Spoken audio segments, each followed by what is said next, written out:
आज अध्ययन कर रहे हैं कक्षा 7 की पाठ्य पुस्तक सामाजिक विज्ञान हमारा पर्यावरण से अध्याय 4 वायु के अंतर्गत भाग 4 में अध्ययन करेंगे तापमान के बारे में। गत वीडियो आपने देखा जिसमें हमने चर्चा की थी मौसम और जलवायु के अंतर को जाना था। अब उसके घटकों में पहला घटक क्या पढ़ा था हमने? तापमान। आज उसी पे विस्तार से बात करेंगे, तो कॉपी पेंसिल लेकर हो जाइए तैयार। देखते हैं। सबसे पहले जब भी ये शब्द आता है तापमान, तो आपके दिमाग में क्या आता है? तापमान मतलब गर्म या ठंडा। कैसा हो सकता है तापमान? गर्म होगा, बहुत ज़्यादा गर्म, गर्म या ठंडा या अत्यधिक ठंडा। ऐसे बांट सकते हैं ना हम। हमारी सहूलियत के आधार पे इसको क्या कर सकते हैं? अलग अलग आधार पे बांटा जा सकता है। इसकी परिभाषा नोट कर लीजिए। सबसे पहले परिभाषा में वायु में मौजूद ताप एवं शीतलता के परिमाण को तापमान कहते हैं। हमने क्या बोला? अभी बात की थी ठंडा या गर्म। तो गर्म, ये गर्म हो गया और ये क्या हो गया? ठंडा हो गया। शीतलता मतलब ठंडा। तो इसको मापने के लिए इसका जो परिमाण है उसके लिए क्या है, क्या शब्द रखा गया कि इनको मापे कैसे? इनको मापने के लिए क्या है? तापमान है। कि ये ताप और शीतलता क्या है, इसका मान क्या है? ये है तापमान। यानी कि ये ठंड और गर्म को बताते हैं। समझ गए? कुछ ध्यान देने योग्य बातें जिन पे अब बारी बारी से हम बात करने वाले हैं। पहली बात देखिए, वायुमंडल का तापमान केवल दिन और रात में नहीं बदलता बल्कि ऋतुओं के अनुसार भी बदलता है। इस बात को समझते हैं।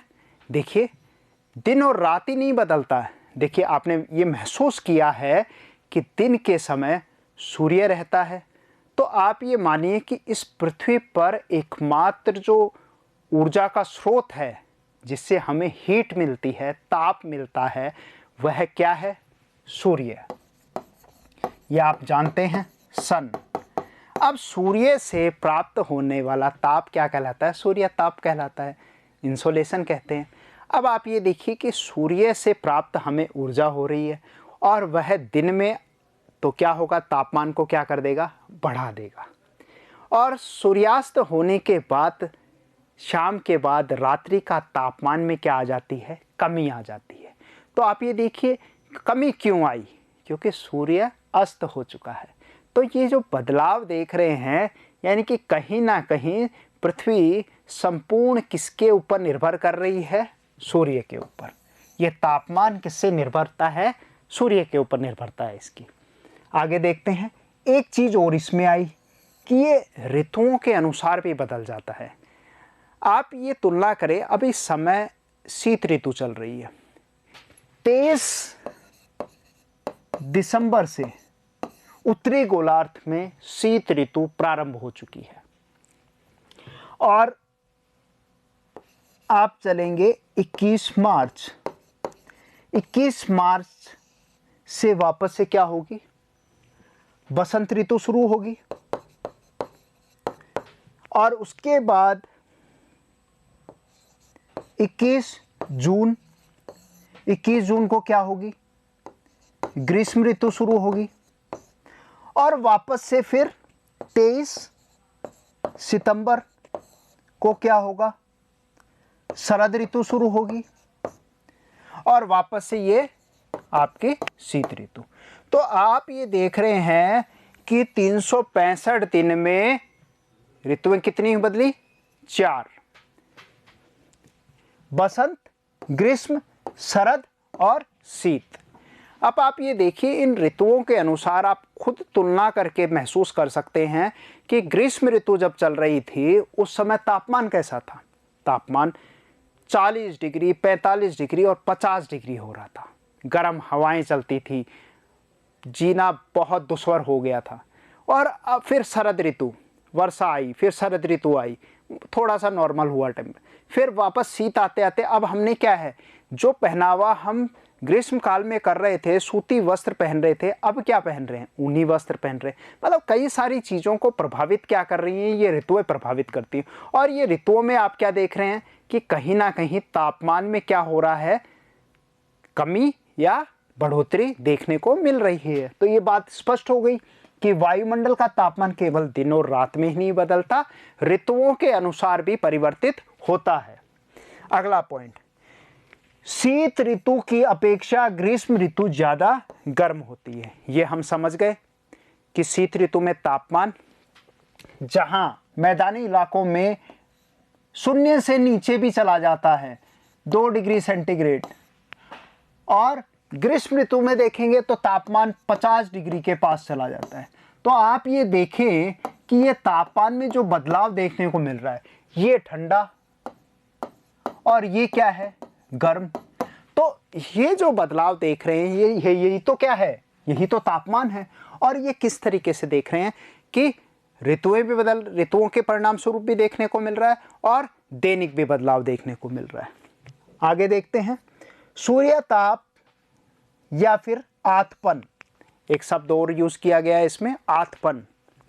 होता क्या है, सूर्य से आने वाले ताप को ही सूर्यतप या सूर्यताप कहते हैं। अंग्रेजी में इसको कहते हैं इंसोलेशन, इंसोलेशन यानी कि इनकमिंग सोलर रेडिएशन। सूर्य से आने वाला ताप ही सूर्यताप कहलाता है। सिंपल सी परिभाषा। सूर्यताप एक महत्वपूर्ण कारक है जो तापमान के वितरण को प्रभावित करता है। तो प्यारे बच्चों, एकमात्र ऊर्जा का स्रोत क्या है, सूर्य। और वह भी क्या है, ऐसा नहीं है कि सूर्य का ताप पृथ्वी पर बराबर आ रहा है, उसमें भी हमें क्या है, उसके वितरण में विषमता देखने को मिलती है। बहुत सारी चीज़ें हैं, जैसे इस चित्र के माध्यम से हम समझ सकते हैं कि सूर्य का जो ताप है उसमें विषमता कैसे आती है, उसमें अंतर कैसे देखने को मिल रहा है। आप ये देखिए, ये विषुवत रेखा है, ये आपका 0 डिग्री अक्षांश है, ये विषुवत रेखा है आपकी। यहाँ पर ये आपकी कर्क रेखा है, 23.5 डिग्री उत्तर कर्क रेखा, ठीक है। ये 23.5 डिग्री दक्षिण मकर रेखा, ठीक है। इधर 66.5 डिग्री और फिर यहाँ पर 90 डिग्री ध्रुव, ठीक है। इस तरीके से वितरण है।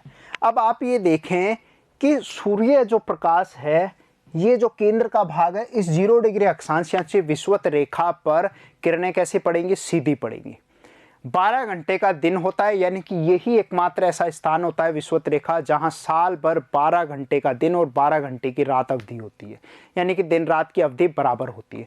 और जैसे जैसे हम विषुवत रेखा से ध्रुवों की तरफ जाते हैं, क्या होता है, सूर्य ताप के वितरण में हमें अंतर देखने को मिलता है, ये परिवर्तित हो जाता है। ऊपर जाने पर यह तापमान क्या हो जाता है, कम हो जाता है। इसलिए हमने क्या पढ़ा कि यहाँ की जलवायु कैसी हो जाती है, शीत जलवायु पाई जाती है। यहाँ पर नीचे शीतोष्ण पाई जाती है, यहाँ पर उष्ण या उपोष्ण जलवायु देखने को मिलती है।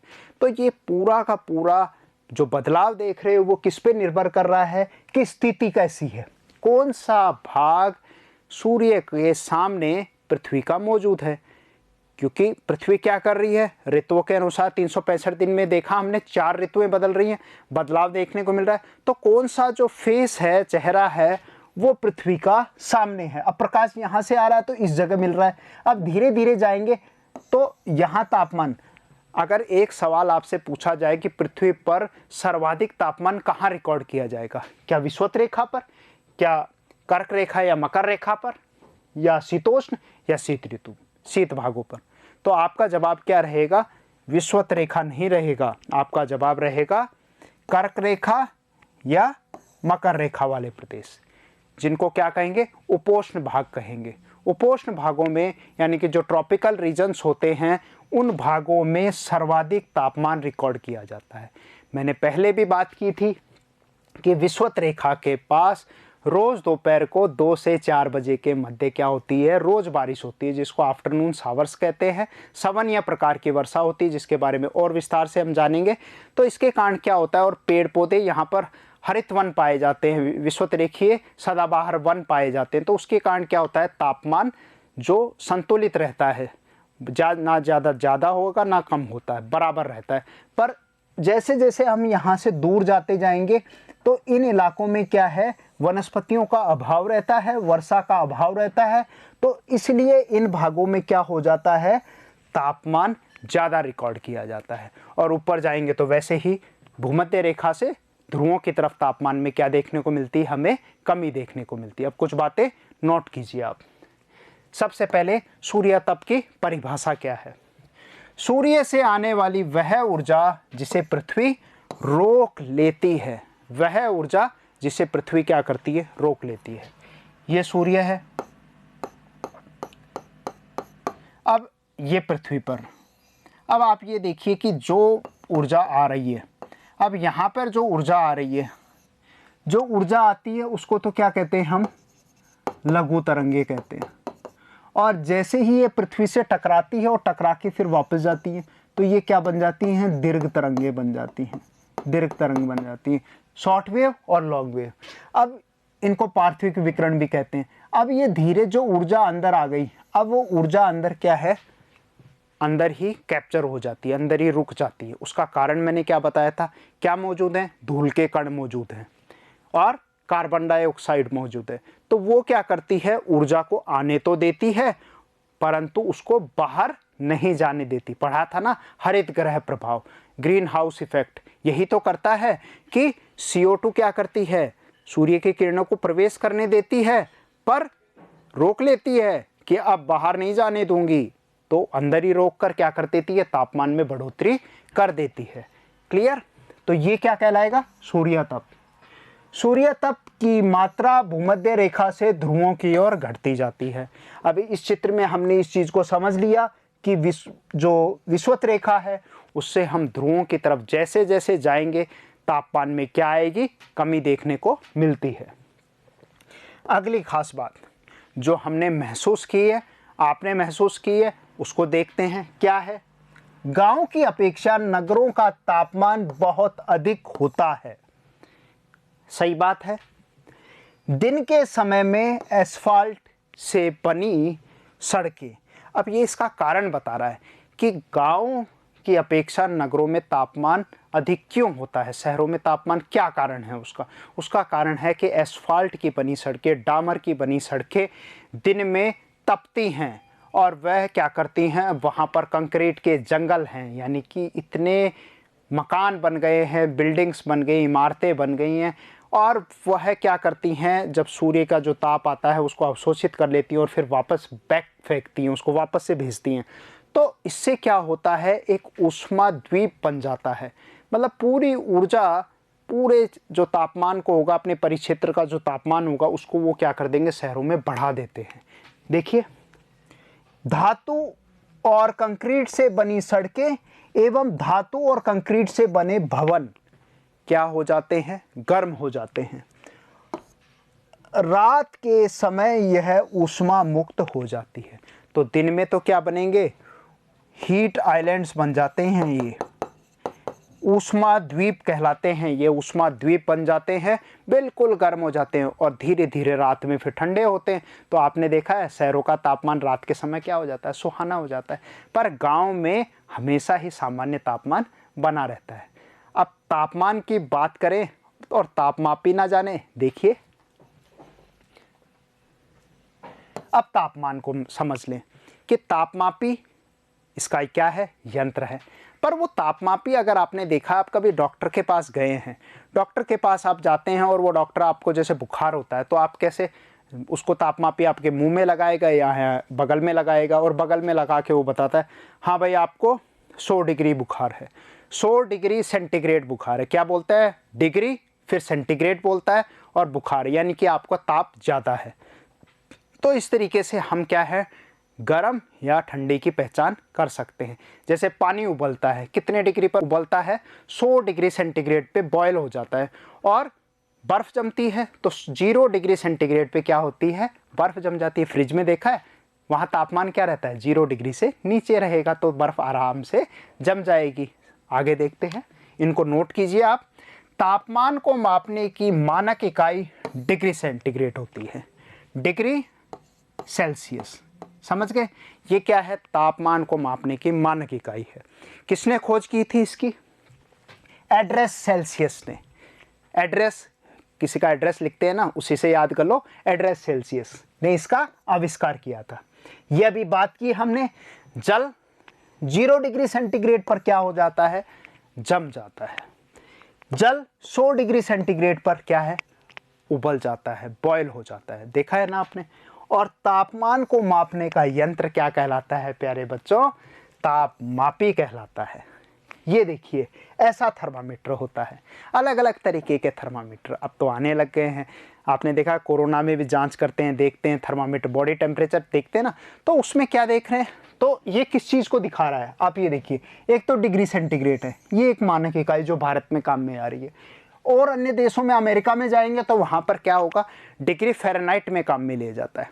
इसमें कितना अधिकतम, फ़ारेनहाइट में 212 और पे बॉइलिंग है, और 32 डिग्री पर क्या है, फ़ारेनहाइट पे, यहाँ फ़ारेनहाइट करो, फ़ारेनहाइट पे क्या हो जाता है, जमना, और ये उबलना। यहाँ पर कितना था, 0 डिग्री सेंटीग्रेड पर जमना और 100 डिग्री पर क्या है, उबलना। ये पढ़ा हमने, यहाँ जमना। तो ये आप अंतर देख सकते हैं, जो तापमान को मापने के लिए यंत्र क्या है, तापमापी। आगे देखते हैं कुछ खास बातें जिन पे अंत में चर्चा करेंगे, ध्यान से कॉपी में नोट भी करते जाइए। क्या आप जानते हैं, पृथ्वी पर तापमान के वितरण में काफ़ी विषमता देखने को मिलती है। हम समझ गए, भूमध्य रेखा से ध्रुवों पर जाएंगे तापमान में क्या आएगी, कमी आएगी। अगला कुछ उदाहरण हैं, जैसे लीबिया।